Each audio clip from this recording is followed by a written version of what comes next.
अगर आप भी लेना चाहते हैं देश दुनिया की तमाम जानकारी तो आज ही सब्सक्राइब करें हमारे चैनल को। साथ ही नीचे दिए बेल आइकन को जरूर दबाएं ताकि हर अपडेट आप तक पहुंच सके। नमस्कार, प्रभात साक्षी न्यूज नेटवर्क पर आप सभी का स्वागत है। राज्यसभा सांसद अमर सिंह का 64 वर्ष की आयु में शनिवार को निधन हो गया। सत्ता के गलियारों में अपनी मजबूत पकड़ रखने वाले, सभी राजनीतिक दलों में मित्र के नाते हर समय किसी न किसी की मदद करने वाले और समाजवादी पार्टी का एक ग्रामीण पृष्ठभूमि से निकली पार्टी का बड़ा मेकओवर करने वाले, उसको राष्ट्रीय फलक पर लाने वाले और उत्तर प्रदेश की सियासत में बॉलीवुड का रेड कारपेट बिछा देने वाले अमर सिंह एक बड़ी हस्ती थे, एक ऊर्जावान हस्ती थे। हालांकि उनके स्वभाव को लेकर, उनके जो भी काम करने का स्टाइल था उसको लेकर बहुत से लोगों ने बहुत सी बातें कही हैं, लेकिन उनका निधन हो गया है। ये एक कह सकते हैं कि राजनीति के लिए अपूर्णीय क्षति है। भगवान उनकी आत्मा को शांति दे। आज के इस कार्यक्रम में हम अमर सिंह के व्यक्तित्व के कई पहलुओं से आपको अवगत कराएंगे और आप जान सकेंगे कि उनका जो दबदबा था वो सिर्फ एक क्षेत्र में नहीं था। समय समय पर उन्होंने सबकी मदद की, लेकिन अंतिम समय में शायद वो अकेले पड़ गए थे। क्यों अकेले पड़ गए थे इसकी भी पड़ताल करेंगे। और जैसा कि हमने बताया कि वो सबके यारों के यार थे, लेकिन एक शख्स ऐसा भी है जिसके वो यार कभी नहीं बन पाए। वो कौन था उसके बारे में भी बताएंगे और ये भी दिखाएंगे कि राजस्थान के मुख्यमंत्री अशोक गहलोत अब क्या कह रहे हैं। वो ये कह रहे हैं कि यदि आलाकमान असंतुष्टों को, बागियों को माफ कर देता है तो मुझे गले लगाने में कोई भी गुरेज नहीं है। और साथ ही उन्होंने प्रधानमंत्री नरेंद्र मोदी से कहा है कि ये तमाशा बंद करवाइए जो बीजेपी के नेताओं ने लगा रखा है। इसके अलावा नई शिक्षा नीति को प्रधानमंत्री नरेंद्र मोदी ने कैसे रोजगार परक बताया है उसके बारे में भी बात करेंगे। और पंजाब में जहरीली शराब ने जो कहर बरपाया है उसके बारे में बात करेंगे। लेकिन सबसे पहले बात हो जाए अमर सिंह की। देखा जाए तो सियासत में हाशिए पर पहुंचने के बाद अमर सिंह मुलायम परिवार और खासकर अखिलेश यादव को लेकर काफ़ी हमलावर रहे। धीरे धीरे वह बीजेपी के करीब पहुंचने लगे। 2018 में तो ऐसी अटकलें लगने लगी थी कि वह बीजेपी का दामन थामने वाले हैं। अमर सिंह खुद बीजेपी में जाने के लिए तैयार थे, लेकिन बात नहीं बन सकी। अमर सिंह को प्रधानमंत्री नरेंद्र मोदी और राष्ट्रीय स्वयंसेवक संघ के करीब आते देखा गया। अमर सिंह ने आजमगढ़ में अपनी पैतृक संपत्ति को आरएसएस को दान करने की घोषणा भी कर दी थी। कभी बीजेपी के कट्टर विरोधी रहे अमर सिंह प्रधानमंत्री नरेंद्र मोदी के मुरीद थे। उन्होंने मोदी सरकार के नोटबंदी से लेकर तमाम फैसलों का समर्थन किया। यहाँ तक कि पिछले आम चुनाव के दौरान जब राफेल डील को लेकर राहुल गांधी प्रधानमंत्री मोदी पर तीखे हमले कर रहे थे, तब उन्होंने प्रधानमंत्री का खुलकर बचाव किया। राहुल गांधी के चौकीदार चोर है नारे के जवाब में जब प्रधानमंत्री नरेंद्र मोदी ने अपने ट्विटर हैंडल में चौकीदार शब्द जोड़ा तो अमर सिंह ने भी अपने ट्विटर हैंडल का नाम चौकीदार अमर सिंह कर दिया था। अमर सिंह के ट्विटर हैंडल पर जाने पर प्रधानमंत्री नरेंद्र मोदी की तारीफों का पुलिंदा दिखेगा। कोरोना वायरस के खिलाफ लड़ाई में उन्होंने प्रधानमंत्री मोदी के नेतृत्व की जमकर तारीफ की। प्रधानमंत्री नरेंद्र मोदी ने भी राज्यसभा सांसद अमर सिंह के निधन पर दुख जताया है। उन्होंने ट्वीट कर कहा कि अमर सिंह एक ऊर्जावान हस्ती थे और वह अलग अलग क्षेत्र के लोगों से अपनी दोस्ती के लिए जाने जाते थे। 90 के दशक से लेकर 2010 तक तो अमर सिंह को सत्ता के गलियारों में अपनी मजबूत पकड़ के लिए जाना जाता था। हर राजनीतिक दलों में उनके दोस्त थे। एक समय सियासत से लेकर बॉलीवुड और उद्योग जगत की हस्तियों के बीच भी उनकी तूती बोलती थी। मनमोहन सिंह की अगुवाई वाली केंद्र की यूपीए 1 सरकार के लिए तो वह संकट मोचक रहे थे। 2008 में अमेरिका के साथ न्यूक्लियर डील के मुद्दे पर जब वामपंथी दलों ने यूपी 1 सरकार से समर्थन वापस ले लिया था, तब अमर सिंह ने ही समाजवादी पार्टी का समर्थन सुनिश्चित कर सरकार को गिरने से बचाया था। 2015 में एक अमेरिकी लेखक की किताब में दावा किया गया था कि अमर सिंह ने 2008 में क्लिंटन फाउंडेशन को $10 लाख से $50 लाख के बीच का चंदा दिया था। लेखक ने किताब में परमाणु करार के संदर्भ में अन्य आरोप भी लगाए थे, जिन्हें अमर सिंह ने खारिज कर दिया था। समाजवादी पार्टी में उनका रुतबा कभी मुलायम सिंह के बाद दूसरे नंबर के नेता का था, तो एक वक्त ऐसा भी आया कि 2010 में उन्हें पार्टी से बाहर का रास्ता दिखा दिया गया। यहीं से उनके राजनीतिक करियर का ग्राफ गिरने लगा। कभी बीजेपी के कट्टर आलोचक रहे अमर सिंह 2016 में लगभग उसी के समर्थन से राज्यसभा पहुंचे। समाजवादी पार्टी को राष्ट्रीय फलक पर लाने का श्रेय भी अमर सिंह को ही जाता है। बात है 1996 की। केंद्र में एचडी देवगौड़ा की सरकार थी। रक्षा मंत्री मुलायम सिंह यादव हुआ करते थे। इसी बीच अमर सिंह की मुलायम से मुलाकात हुई। मुलायम सिंह अमर सिंह की काबिलियत को समझ चुके थे। उधर अमर सिंह भी मौका सही जानकर समाजवादी पार्टी का झंडा लेकर चलने लगे। अमर सिंह ने समाजवादी पार्टी की शक्लो सूरत को बदलना शुरू कर दिया। ग्रामीण परिवेश से निकली पार्टी पर बॉलीवुड का जब रेड कार्पेट बिछाया गया तो समाजवादी पार्टी लोगों की जुबान पर ज़्यादा मजबूती से चढ़ने लगी। बस देखते ही देखते अमर सिंह मुलायम की समाजवादी पार्टी के सच्चे सेनापति हो गए। हालांकि समाजवादी पार्टी में बदलती परिस्थितियों के साथ अमर सिंह को बाहर अंदर के खेल का हिस्सा भी होना पड़ा। आखिर में समाजवादी पार्टी में हुई बड़ी टूट का कारण भी उन्हें ही माना गया। अमर सिंह बतौर उद्योगपति देश के बड़े उद्योगपतियों के बीच भी पैठ रखते थे। उत्तर प्रदेश में मुलायम सिंह की सरकार के दौरान उन्हें उत्तर प्रदेश विकास परिषद का चेयरमैन बनाकर कैबिनेट मंत्री का दर्जा दिया गया था और इस परिषद के माध्यम से वह बंबई के कई बड़े उद्योगपतियों को उत्तर प्रदेश में निवेश के लिए लेकर आए। अमर सिंह की अनिल अंबानी, सुब्रत राय सहारा से दोस्ती काफ़ी चर्चित रही। आपको जानकर हैरानी होगी कि अमर सिंह अखिल भारतीय कांग्रेस कमेटी के सदस्य भी रह चुके हैं और इसमें उनका सहयोग खुद माधवराज सिंधिया ने किया था। अमर सिंह अपने कई विवादास्पद बयानों के लिए भी चर्चित रहे। अमर सिंह वैसे तो सभी के दोस्त रहे, लेकिन सपा नेता आजम खान से उनकी कभी नहीं बनी। अमर सिंह का राजनीति में अंतिम समय ज़्यादा अच्छा नहीं रहा। पहले तो अमर सिंह को सपा ने पार्टी से निकाल दिया और 2011 में तथाकथित वोट फॉर कैश घोटाले में उन्हें गिरफ्तार कर लिया गया। उन पर यूपीए सरकार को बचाने के लिए सांसदों को घूस देने का आरोप था। जब यूपीए के सहयोगी वाम मोर्चे ने भारत अमेरिका परमाणु समझौते से नाइत्तेफाकी की वजह से समर्थन वापस ले लिया था और लोकसभा में अविश्वास प्रस्ताव रखा था, तो अमर सिंह ही मनमोहन सरकार को बचाने के लिए आगे आए थे। साल 2017 के उस दौर को याद करिए जब समाजवादी पार्टी में जंग छिड़ी हुई थी। पार्टी में इस लड़ाई के अखिलेश यादव ने अमर सिंह को जिम्मेदार ठहराया था और पार्टी से बाहर का रास्ता दिखा दिया था। इसके बाद तो अमर सिंह अखिलेश पर हमलावर ही रहे। सपा से बाहर होने के बाद कई मौक़ों पर उन्होंने प्रधानमंत्री नरेंद्र मोदी की तारीफ की। जया प्रदा को बीजेपी में लाने के पीछे भी अमर सिंह का ही हाथ माना जाता है। अपने पूरे राजनीतिक जीवन में अमर सिंह बीजेपी पर हमलावर रहे, लेकिन आखिरी दिनों में वो जिस तरह से बीजेपी के करीब आए वो हर किसी को हैरान कर देने वाला था। अमर सिंह ने मुलायम सिंह यादव के साथ अपने रिश्ते को खासी अहमियत दी। सपा से उनके निष्कासन के बाद भी यह रिश्ता नहीं टूटा। अमर सिंह ने इस रिश्ते को लेकर एक बार कहा था कि जब मुलायम ने कहा कि मैं उनकी पार्टी में भले ना हूं पर उनके दिल में था, जब एक पुराना दोस्त कहता है कि मुझे तुम्हारी कमी खलती है तो मैं भला कैसे ना लौटता। अमर डंके की चोट पर कहते थे वे मुलायमवादी हैं, उनकी वफादारी नेता के प्रति है, पार्टी के प्रति नहीं। अमर सिंह की अमिताभ बच्चन से दोस्ती भी खूब चर्चित रही है। हालांकि बाद में कुछ कारणों के चलते दोनों के संबंध काफ़ी ज़्यादा बिगड़ गए थे। बात 90 के दशक की है जब अमिताभ बच्चन अपने करियर के बुरे दौर में थे। उनकी कंपनी ABCL दिवालिया हो चुकी थी और तब अमर सिंह उनकी ज़िंदगी में जैसे देवदूत बनकर आ गए। अमिताभ के बारे में अमर सिंह खुद ये बता चुके हैं कि जब बड़े कॉरपोरेट घरानों ने भी अमिताभ की मदद करने से इनकार कर दिया था, तब उस वक्त उन्होंने अमिताभ को डूबने से बचाया था। अब सवाल उठता है कि एक दिग्गज नेता और राजनेता की दोस्ती कैसे हुई। तो बता दें कि सहारा ग्रुप के मालिक सुब्रत राय से अमर सिंह ने अमिताभ बच्चन की दोस्ती कराई थी। कहा जा सकता है कि अमिताभ की शोहरत ने सहारा श्री की मदद की। कहा जाता है कि अमर सिंह और अमिताभ बच्चन के रिश्ते बिगड़ने उस वक्त शुरू हुए जब 2010 में समाजवादी पार्टी के साथ बगावत के दौरान बच्चन परिवार अमर सिंह के साथ खड़ा नहीं हुआ। अमर सिंह बच्चन परिवार के सदस्य के तौर पर देखे जाते थे।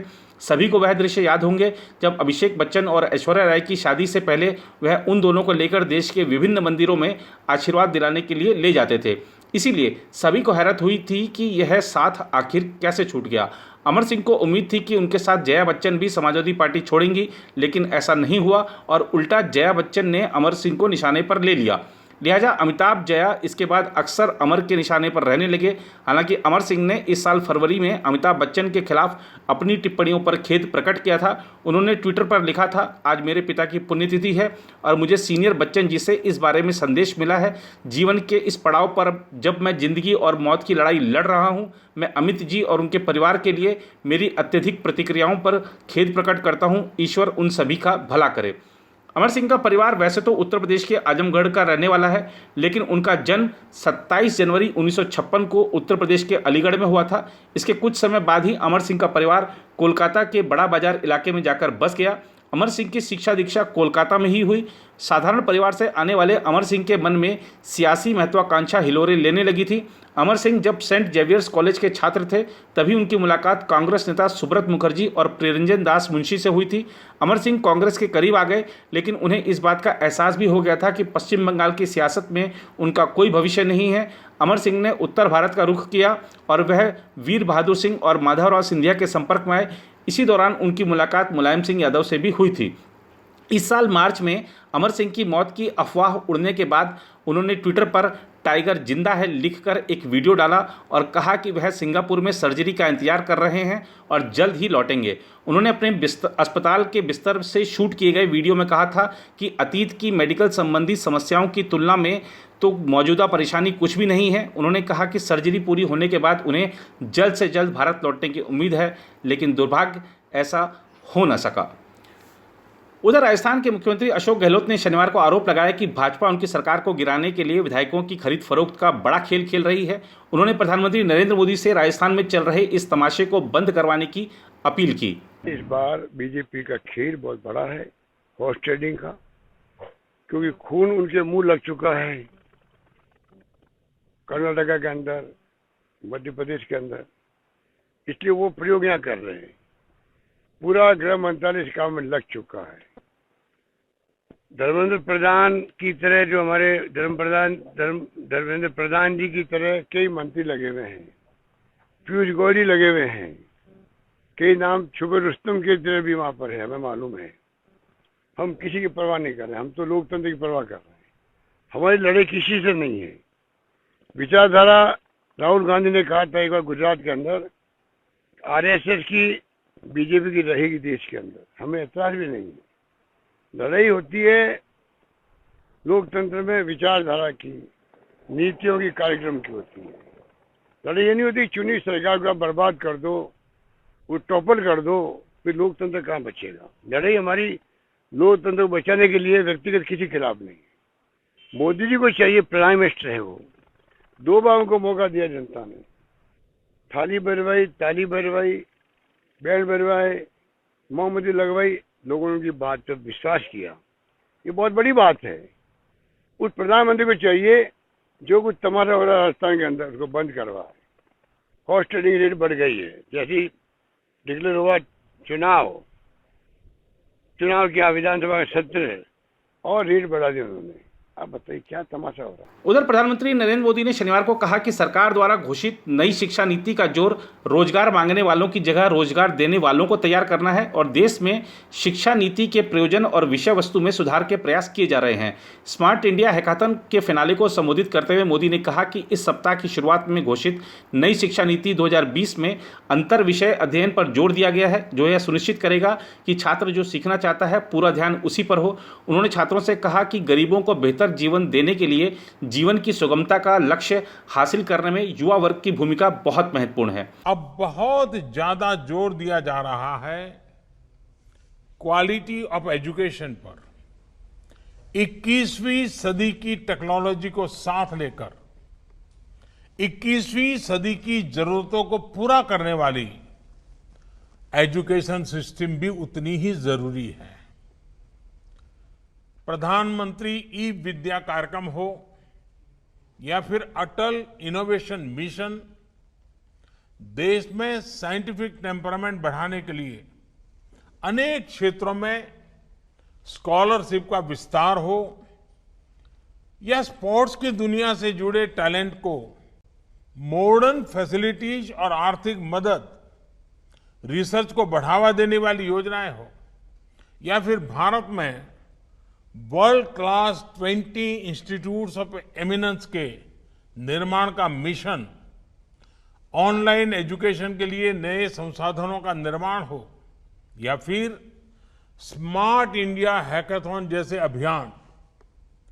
प्रयास यही है कि भारत की एजुकेशन और आधुनिक बने, मॉडर्न बने, यहां के टैलेंट को भरपूर अवसर मिले। उधर पंजाब में जहरीली शराब त्रासदी में मरने वालों की संख्या शनिवार को बढ़कर 86 हो गई। मुख्यमंत्री अमरिंदर सिंह ने इस मामले में 7 आबकारी अधिकारियों और 6 पुलिसकर्मियों को निलंबित कर दिया है। अधिकारियों ने यह जानकारी दी। उन्होंने बताया कि सरकार ने मृतकों के परिवारों के लिए 2-2 लाख रुपए के मुआवजे की घोषणा भी की है। तरन तारण में 63 मौतें हुई हैं, जिसके बाद अमृतसर में 12 और गुरदासपुर के बटाला में 11 मौतें हुई। राज्य में बुधवार रात से शुरू हुई त्रासदी में शुक्रवार की रात तक 39 लोगों की मौत हो गई थी। एक आधिकारिक बयान के अनुसार मुख्यमंत्री ने 6 पुलिसकर्मियों के साथ 7 आबकारी अधिकारियों को निलंबित करने का आदेश दिया। निलंबित अधिकारियों में 2 उप पुलिस अधीक्षक और 4 थाना प्रभारी शामिल हैं। तो आज इस दिन ते सारिया गल्लां आपां कर लित्तियां ने, खास करके ये जिहड़ा हादसा होया पंजाब दे विच और कोविड दा मसला और होर जिहड़े थोड़े सवाल से, और वाहिगुरू दी किरपा नाल ये अपना पंजाब हुण जिस रस्ते ते चल रहा है असीं उसी रस्ते ते रखीए ताकि हिंदुस्तान दे विच साडा नंबर 1 सूबा होवे इस काम 'च। और जिथे ताईं ਇਹੋ ਜਿਹੇ बदमाशियां कर रहे ने जिन्हां नाल साडे 83 साडियां जानां गईयां ने, उन्हां नूं मैं एक बंदा नहीं छड्डना, चाहे सरकारी होवे चाहे होए जिहड़ा ये काम कर रहे ने। इन्हां नूं असीं चंगी तरह निपटांगे इन्हां दे नाल हुण, ते ये फिक्र ना करो। पर मैं आस करदा कि तुसीं तकड़े रहो और चढ़ी कला 'च रहो और हर वेले अगे देखो कि आप अपने पंजाब वास्ते की कर सकते हैं। वाहिगुरू जी का खालसा, वाहिगुरू जी की फतेह। जय हिंद। अब 5 अगस्त को दिवाली है। अयोध्या में तो जो कुम्हार हैं इस समय इतने ज़्यादा व्यस्त हो गए हैं कि दिन रात लगे हुए हैं दिए बनाने में, क्योंकि कहीं से हजारों का ऑर्डर आ रहा है, कहीं से लाखों का ऑर्डर आ रहा है। उस दिन 1.25 लाख दिए जलाने का भी एक लक्ष्य रखा गया है वहाँ पर। तो अब कुम्हार का काम कैसे चल रहा है, इस समय कितना व्यस्त है, आइए आपको प्लीज रिपोर्ट में दिखाते हैं, बात भी कराते हैं उनसे कि क्या कह रहे हैं वो, ये सब जो चल रहा है अयोध्या में उसको लेकर।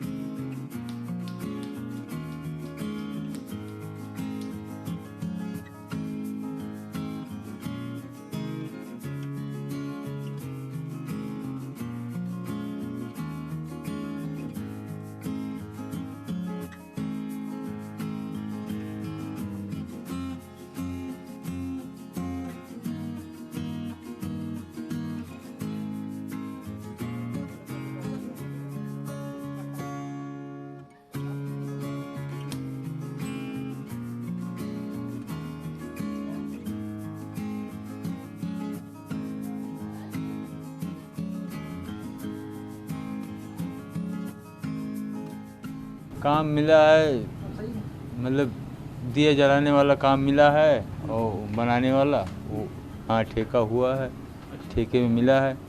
यहाँ 1.25 लाख का ठेका है।